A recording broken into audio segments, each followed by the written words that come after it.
I do like the analogy of Henry Ford bringing the car and pricing it against the horse. It had nothing to do with being a war on horses. It was just a more efficient way to get around.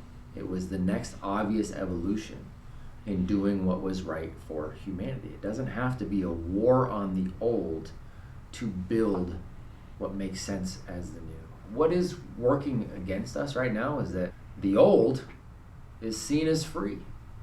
And that's a hard barrier to get around when you've always planned on free. That's a really hard thing.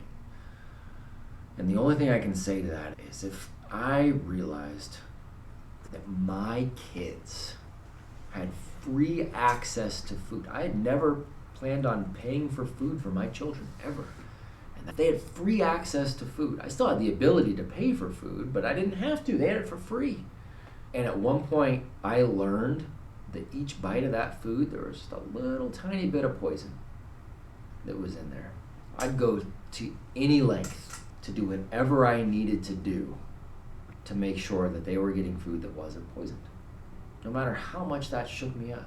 Now, on our side, I understand there's costs involved in all these things, but we're going to do everything that we can to not just lower the entry point, lower the costs. We want to get it as close to free as possible. That's part of our design, our build, but it doesn't change the overall concept. It's about building versus tearing down.